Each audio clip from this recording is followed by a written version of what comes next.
Welcome back. Welcome to paradise, which is South Carolina. Not too nice today. Not too nice. So, starting out today's video in our upper garage. Just after school, as you can see. Basically, I'm going to go over some things that I've done to the car, finally. Well, first off, I got it in November of 2017. It ran pretty good, and like I've said, the past few videos I've changed a few things. This is a box in my toolbox that's full of used old parts or stuff that just didn't fit. Also, it's the worst car ever to find the correct belts for, as you can see. There's lots of stuff in there. Old fog lights, broken fog lights. That's because you really shouldn't drift when you don't know how to. Whoops. So, this is my third car I've ever had. First one was a 95 Firebird. It was a V6, 5-speed, instead of a 6-speed V8, but that's whatever. Then after that, I had a 99 ZR2 Blazer, which was actually pretty cool. I was into trucks then, Jeeps and stuff. My dad's had a lot of Jeeps. Then I started looking at imports. I used to hate them.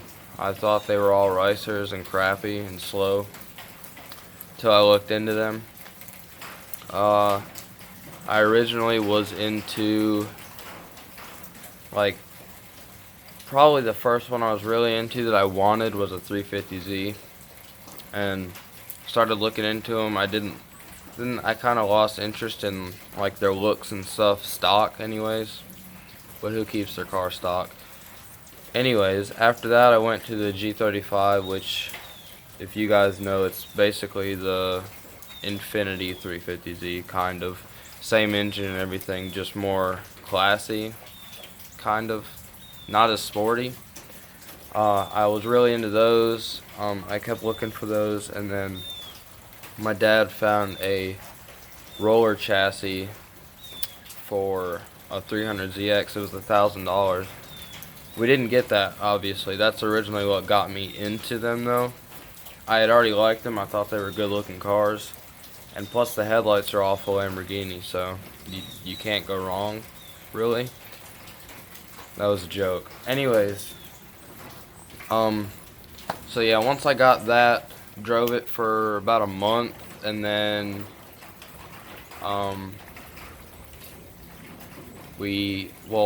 it was right around Christmas, so I got new coils, new spark plugs and stuff, the normal stuff. Coils aren't that normal to change out, but they were bad.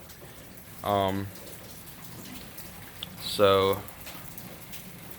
other than that, those were the first, not upgrades, just maintenance things. Changed the oil, and then I realized that it started ticking a few months later, actually, probably like 6 months later.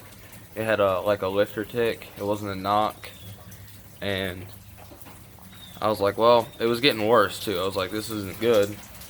So, a day I finally got to bring it up here to change the oil, and I went to drain it, and it drained for about 30 seconds. And there was about a quart of oil in my engine when that, honestly, we put like 4 or 5 in because the tick was bad, and it was completely gone after that, so I got lucky. So it had a tick, but we fixed it easily. I need to get a stud, now that I remember, for the tire, because when I was putting the tires back on after I rotated them, one of the lug nuts didn't go on. But that's not that big of a deal, but probably big enough where I should change it, but I'm not gonna. Anyways, So I've, changed a few things here and there, and then it got to the point where it was running really good, and I just bought fuel injectors for it, and finally got the time, me and my dad, to do them. Drove it right up here where this garage is, and this is the last place it ran. And all we did was change the fuel injectors, and to do that you either have to take the plenum off on a 300 or like shave down with a Dremel the extra casting on the intake. So we did that, put the new fuel injectors in, got them wired and stuff, and then I realized it was hydro locked because it wouldn't turn over. Had to take out the coils and the spark plugs, which I had already done a few times. Hold the starter over and over and over again till it shot all the gas out till it went back to a mist, and then I put it all back together. I had to charge the battery because it was so dead after that, and then since then it wouldn't start. We were checking relays, checking like fuses, everything. We had voltmeters, checking wires, looking up all over the internet what the problem was. Changed the PTU, that didn't work. Changed the ECU, that didn't work. We have been over pretty much everything I could find on the internet that was wrong, other than the coils, which my dad was completely positive that it wasn't them, and I kind of was at first because they were pretty much brand new. But honestly, I don't know what's wrong with it right now, other than I know it's wrong, I just don't know how to fix it. And that's the main problem that it's going through right now. I've taken some old stuff off of it here and there too. There's an old antenna, the old antenna motor, because I don't know what happened. It worked perfect, and then all of a sudden I noticed it was like broken. The antenna was broke off of it, which I have right here.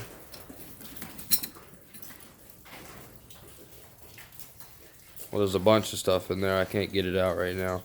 I have belts, the fuel injector box, brand new spark plugs, but don't criticize me if you have one of these because these are the wrong spark plugs because you're supposed to use NGKs. I've gone through belt after belt trying to find the right one. Ones would be loose, too skinny, too tight, whatever, and none of those were working. Finally found the right ones. And I have heat shrink down there because I was going to do the fuel injector wires nice because we changed the plugs. That didn't work out, and obviously hopefully I'll be getting the car back sometime soon, which would be nice. I honestly don't know at this point. Also, this is the garage. It used to be downstairs. There's an old truck right here, runs good, it's 4-wheel drive. It's a V6 long bed because we needed just a work truck that we didn't have to worry about getting scratched. My dad has a 97 of basically this truck. Looks a little different, but it's a V8 short bed. And we're getting rid of that, so if you want to buy that. Also have a bunch of dirt bike stuff up here, old engine stuff. And this is where we kept the dirt bikes. Now they're all downstairs. I'll show them to you in a minute, actually. And then I might go ride. I don't know. It's a little too crappy. I really don't want to. It's kind of depressing. But anyways, yeah. That's the main story of my car. I know I talked a lot, but I wasn't going to do it in just 2-minute videos. I had to get it over with. So I'm going to go down, show the dirt bikes, and then that'll be today's video. Maybe have something new tomorrow if I can find anything, because right now I don't have my car, so it's kind of hard to make videos about it. So hold on 1 second and we'll be right downstairs. So I've managed to make it down here. It's really bad out, like I was saying. Also, I've been riding dirt bikes since I was 3.5-ish, around there. This is my dad's right here. It's a KLX 300. Actually kind of rare, not fast enough for him because he used to have a CR 250, and we traded that to get me a bike because that one was too much for me on a track, which we got. There's a lot of stuff down here right now. This is a CRF 250, which is a 08, which is mine. Like I said, the KLX is my dad's. This is kind of the family's. This right here, Rancher 350, which is really good. Just repainted the bars and stuff, got new plastics on it, and it runs really good. My dad's gotten new plastics, well, on the rear fender, fixed a bunch of welds because we're welders too. Other than that, these are the main dirt bikes that we have right now that we use, and so that's what I've been riding for the past like year or so. Well, less than that, but before that I rode a CR 250, which was it was fun, but it had a few problems and it was too much for me, like I said, if I was to race again. So yeah, that's basically it. That'll be the end of today's video. I'll probably have something up tomorrow, I'm not sure, depending on when I get my car back also, but I'll keep you guys updated. Thank you for watching. Please like and subscribe, comment on anything. Yes, that was a Confederate flag that may have offended some of you, but it's not in a bad way. Anyways, thank you for watching. Please like and subscribe, and I'll see you soon.